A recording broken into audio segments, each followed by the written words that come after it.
It's the holidays when half the roster's home, and somehow Raw still has three main event storylines colliding at once. CM Punk is wrestling 2 weeks before a world title defense. Gunther is calling legends out by name. Logan Paul's influence is still creeping through the show, and somehow this pre-taped episode still mattered. So let's talk about it.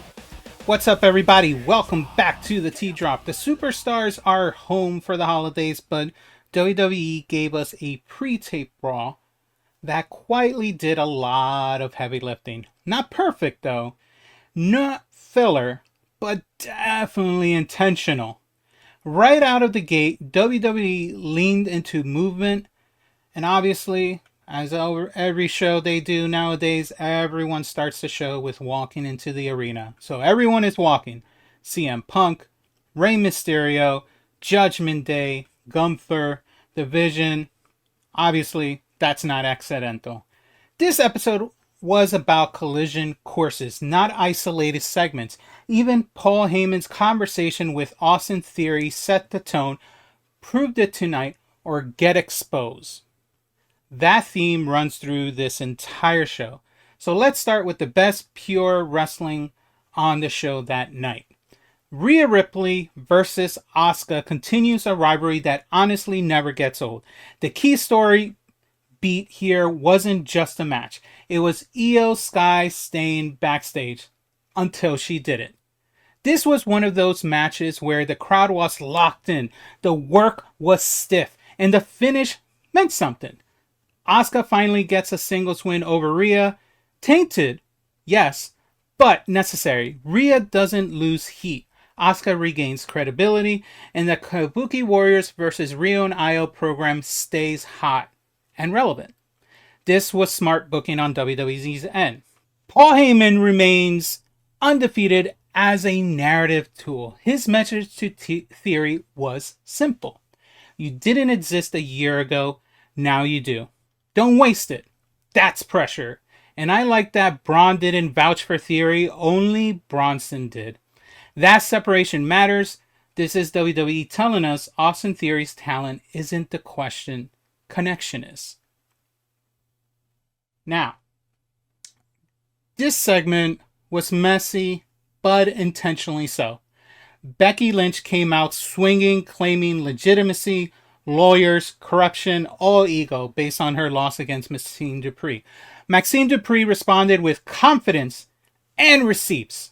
And then Maxine gets into a confrontation with Becky, and Maxine eventually makes Becky tap out. So Maxine taps Becky out. That moment mattered. Beautifully done. Not because it settles anything, but because it unsettles everything. Becky losing control is the story, not the title. Now we move into Javon Evans versus Rayo Americano. Was exactly what it needed to be. Fast, clean, energetic, and most of all, Evans doesn't wrestle like someone fighting for TV time. He wrestles like someone who expects to be there. That Cody cutter finish, that's confidence. If this isn't a soft call-up preview, I'll be shocked. Now, before we move on to more relevant stories, obviously somewhere between this and the Becky and Roxanne Perez match, the Bella showed up. So Nikki Bella shows up, trying to promote herself as the best heel, that demanding respect because she made the division, yada, yada, yada, yada.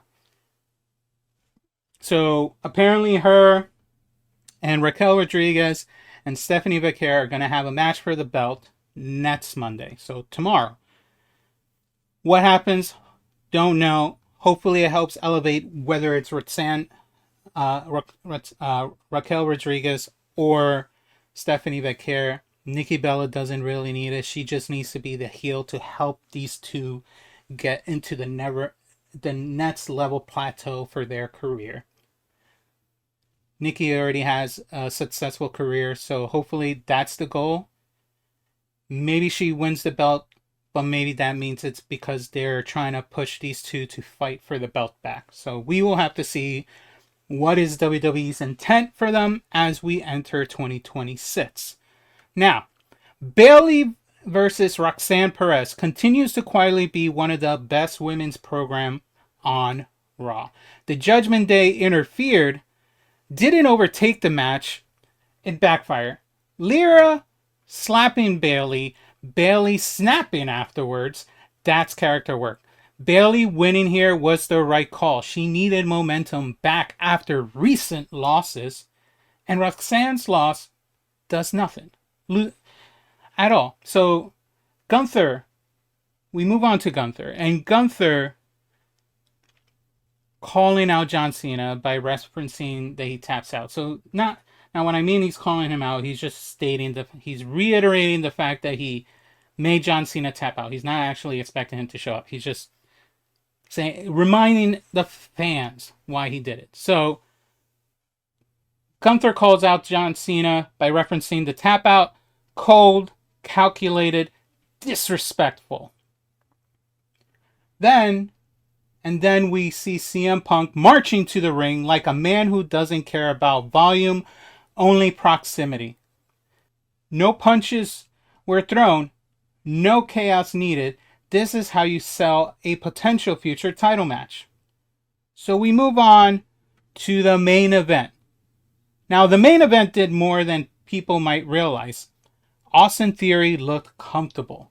Bronson Reed looked dominant. Punk took punishment, and Ray was the heart of the match, as he always is. And Theory getting the pin with the Seth stomp, that's intentional heat. This wasn't about Punk losing. It was about Theory realizing stealing relevance. And the closing spear by Braun Breaker, perfect exclamation point to end Monday Night Raw. Now, this wasn't a flashy Raw. It wasn't a blowaway Raw, but it was a purposeful Raw as we head to the new year. Stories moved, characters evolved, and the next week's card looks loaded. For a holiday pre-tape, for the first time in a while, that's pretty much a win. So, thanks everyone. This has been the T-Drop.